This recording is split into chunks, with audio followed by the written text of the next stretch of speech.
Welcome back to BOCI TV. I almost said BOCI Talk Radio, but we are on BOCI TV. Welcome to BOCI Mississippi and BOCI Nashville and everyone around the world. We welcome you here.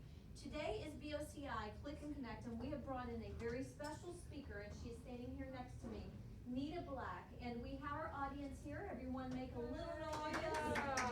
And we are so excited to have Nita. Nita is such a leader in this community. If you read the commercial appeals, she's constantly writing to the editor and letters from the editor, and it's so interesting the things that you write. My husband will read it because I read the paper online, right? And so he'll come to me and say, look what I saw, and then I'll read it, and it's always so intellectual. I admire your intellect, I really do.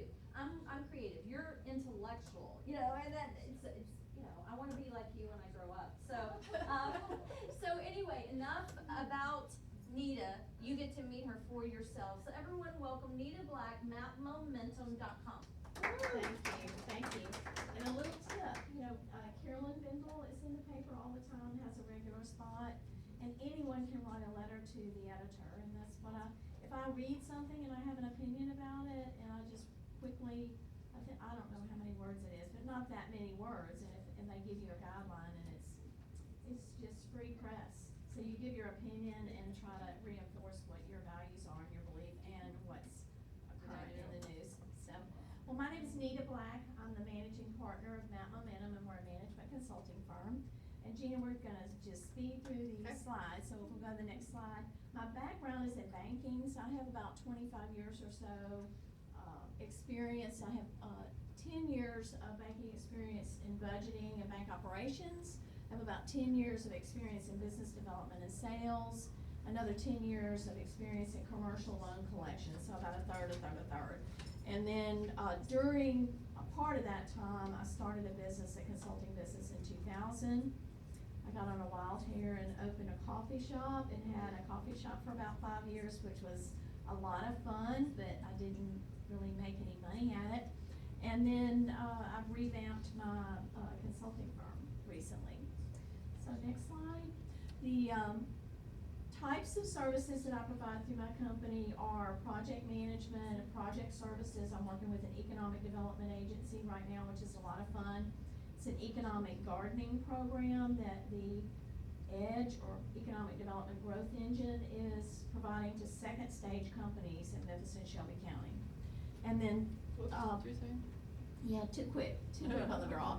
I am doing some loan collection work and process improvement for a couple of community banks where they don't need a full-time loan workout officer. That's not my favorite job, but I seem to be getting more calls on that, which I don't know if that's good or bad. It's good for me personally, I guess, but it doesn't energize me. So I'm looking for more business to do with corporations and small businesses. And then you can go into the next slide. So I do a lot of business planning and put together plans for startup and new early stage businesses to help them get capital. And mostly what I do is I help them save money before they retain an accountant, which their hourly rate is about 3 times my rate. I can help them save money by putting a lot of the financial information together and getting all their business documents together in a business notebook, really. And then I do provide some guidance if somebody's on the edge, if they're having trouble with making money, maybe their margins are not there, they're losing money before they go into bankruptcy or before they have to maybe retain an attorney to help save the business or wind down the business. I can help them make decisions before they have to go spend that money. And then, so today's workshop is on how to calculate 3 things. How to calculate gross profit, break-even sales, and budget inventory buying. So you've got a worksheet handout if you want to take a look at that. If you want to fill in the blanks as we go, we can come back to it in a minute. So these are 3 key areas that you need to speak to your banker about. If you're a business owner, you want to know what your gross profit is and be able to talk to that and say, well, most printers have a margin of 60-70%, whatever that number is. So you need to know what your industry margins are, your gross profit, and then how you compete within that industry. So the way, let's go back, so the gross profit is calculated in dollars, it's sales less variable costs. So if you sell a piece of jewelry for $10 and your cost is $5, your variable cost is $5, your sales price is 10. 10 less 5 is 5, so your gross profit is 5. And your gross profit margin is expressed as a percentage. So your gross profit dollars divided by gross sales is a percentage. So then let's go on to the next slide. Calculation of break even. How many of you could tell me what your break even sales is?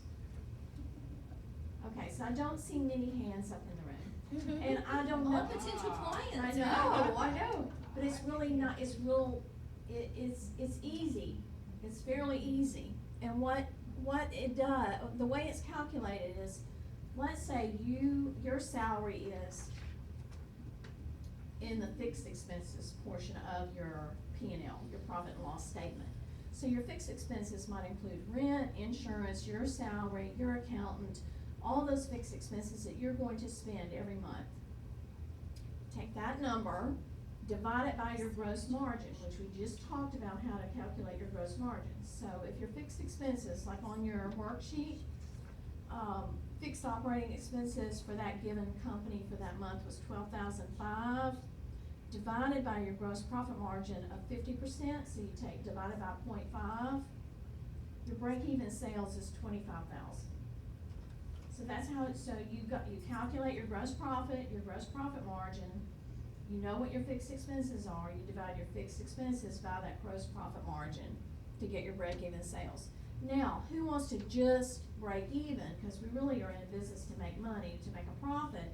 So if you add your fixed expenses, in the next example on worksheet 2, your fixed expenses are $12,500 in the retail example, plus expected profit of $10,000, so that's a total of $22,500. Divided by your gross profit margin of 0.5, your break-even sales making $10,000 profit per month is our example, but each business is different. But in this given example, your break-even sales plus $10,000 profit is $45,000 sales per month. So you go through this analysis for your own business and try to figure out, when am I gonna, how much stuff do I have to sell to break even and then to make a profit?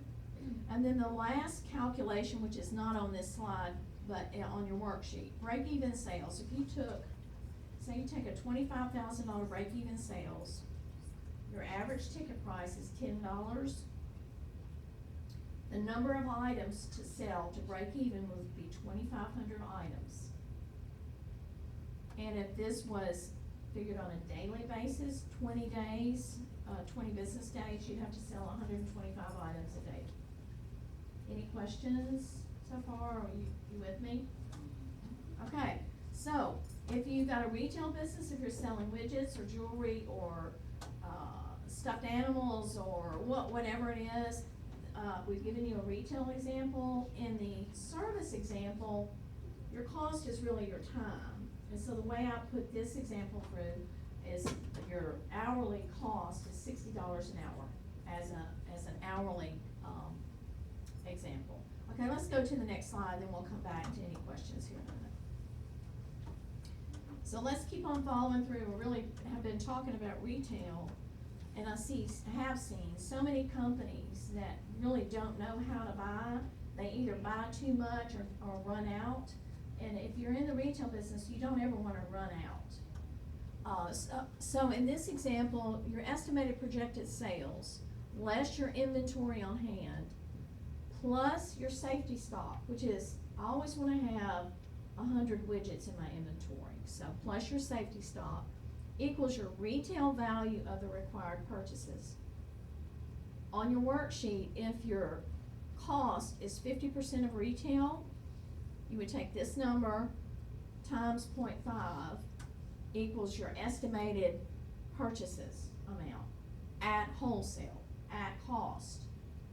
Now this could be on a monthly basis, quarterly. Typically it's monthly, it could be daily or weekly depending on what type of business you're in and how quickly you're selling merchandise. And if you've got an internet business and you're selling widgets on the internet and it takes you 3 weeks to get product, you've gotta factor that in. So if you're getting into the holiday season, like I really need more inventory in December than I do in January, how do you ramp that up? You spend enough, but not too much.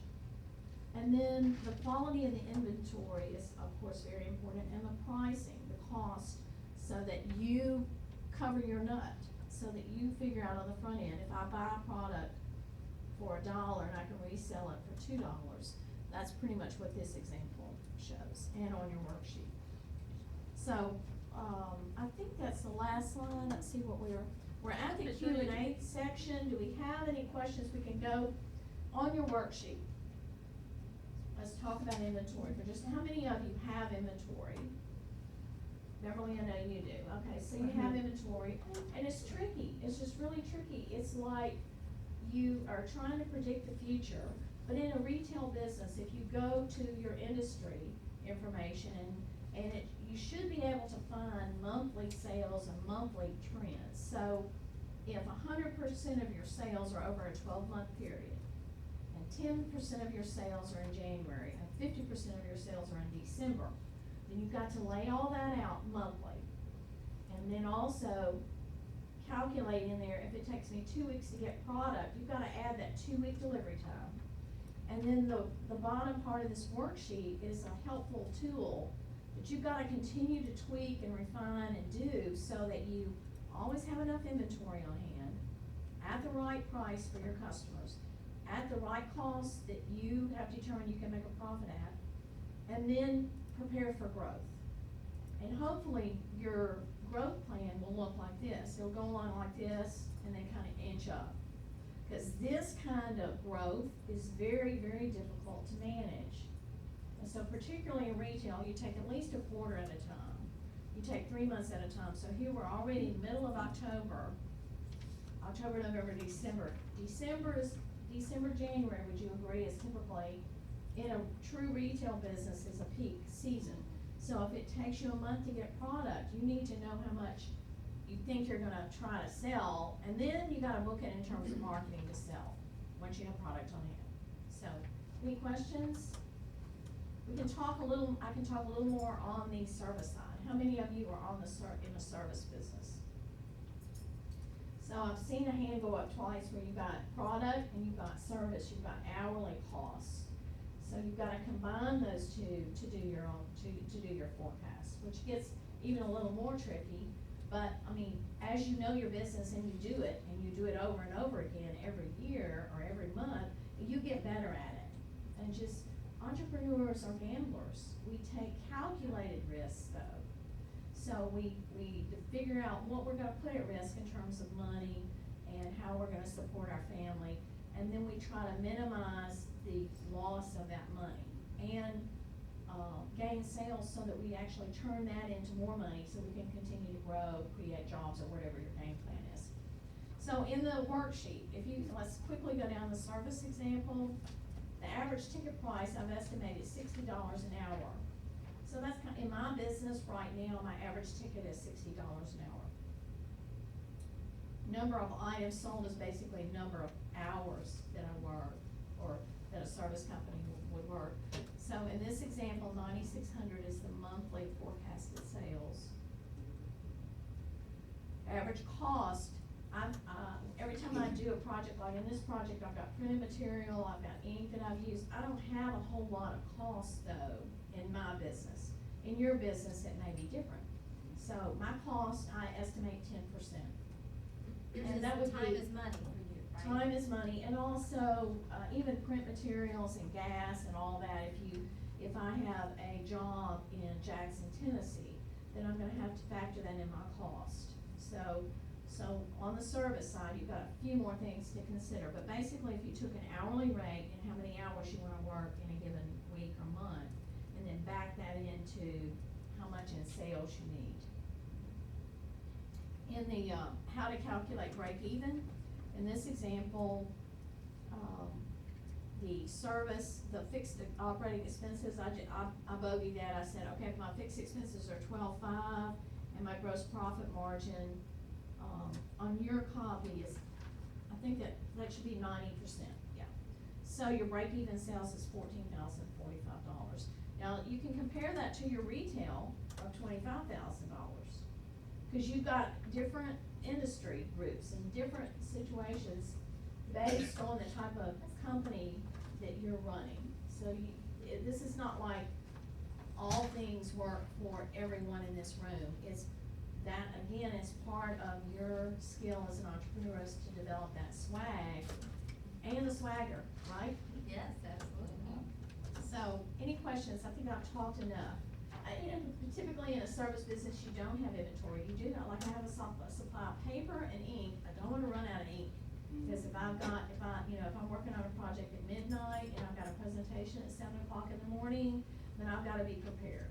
So I've got folders or, other resources to pull in to make those sales, to deliver. So, any I have a questions? couple things I would like to bring up that I think people would be thinking out there and maybe asking on Twitter. If we can go to Twitter and see what's going on there.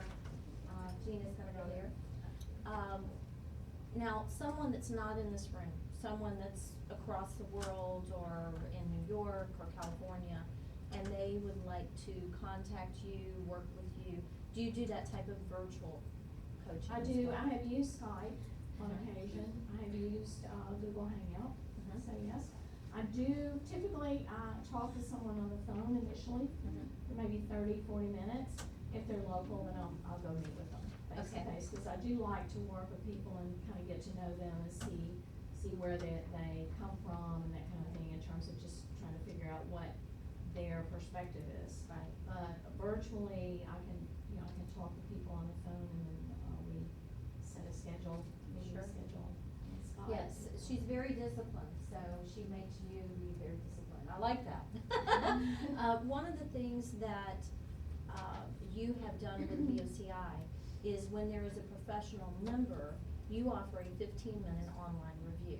Mhm. And, I believe that you've been called about some of those. Is there anyone, I know you, because of privacy, you wouldn't wanna say who it is, but tell us about an experience you've had with that and what that looks like for those who are professional members that may want that review. Well, I think it's good for an entrepreneur starting a business or running a business to write their own business plan. I do think I can help them shore up some things, and I can quickly look through in less than 30 minutes. Someone gives me a 30, 40, 50-page plan, I can quickly look through and pull some things out and give them some tips. Right. And then if they want to work with me on an hourly basis to shore up their plan.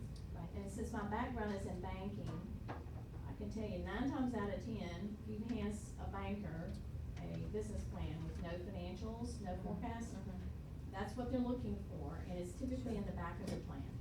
And so if you'll watch that the next time you go see your lender, and you hand them a package with no numbers in it, I mean, they're looking for them. And if they don't see them, they'll give you a little bit of time. If they're not, they don't take you seriously. Right. And so Right. that's something that I help people do, is forecast those numbers. And you also help with the model and those things. So you really take the business from the top to all the way down. Now that's more in depth, obviously, it's going to take time. Do you sell packages or do you strictly go by the project and by the hour? It depends. I've tried to move to a package, Okay. because it's more efficient for me. However, I like the one-on-one. And I will say, when you introduced me earlier, when we were talking earlier, I'm glad that a lot of the things that we discussed, you implemented. Yes, and it's been Because- wonderful. Because Yeah. it takes somebody to implement. Yes. I can Right. help you decide what's best for you as a business owner, but then you as the owner have the responsibility of implementing. I can help you implement. Now, if I get too heavy-handed or too pushy and say, well, you need to do this. Right. I don't really, I've gotta pull back, because that's really not my role, because Right. it's your business. Right. And typically, you are successful because you've implemented the strategies that we've discussed that you think are Right. best for your business. It definitely took us to the next level. It's when, how many of you remember the BNI event where we did our first mobilized event there? And, Nita said you need to make sure you have these teams, make sure you have name tags, and that's when we were able to mobilize at that event 17, and then at the WeBet conference, we had over 30 people with name tags, t-shirts, and so the branding was really brought to the next level. Then we have Rico back here with coffee, and he actually has made can you bring me one of those? One of his coffee bags, and he's a creative genius when it comes to marketing, because he has on there our logo and our information, but he's also branding himself. So this is a great idea that, you know, I know you love these kind of things. Oh, yeah. And so we put this in Right. our coffee It's a break. sticker. Yes, it's a sticker. That's awesome. So, go to Very Better Life, affordable. Better Coffee, yes. Better life, better coffee, Yes, yeah. and so, just to get to the meat of the matter, we're going to have a focus group here in a moment, so save your questions. I'm asking some questions for the virtual audience, and I encourage you to keep bringing those in at BO Coffee on Twitter, so we can get to that. We're gonna break and go to a focus group. But first, I wanted to mention your contact information is mapmomentum.com, and then how else would someone contact you? You can call me at 901-413-1315 or text me. I'd be glad to answer your text or your phone call, and we could, you know, just try to make it a win-win. We want everybody to be successful and make a little more money and Right. take care of the family, and I do appreciate you having me. Absolutely. Tell us one more thing. You've been heavily involved in the community for many years, and you are a former president of NAVO Memphis.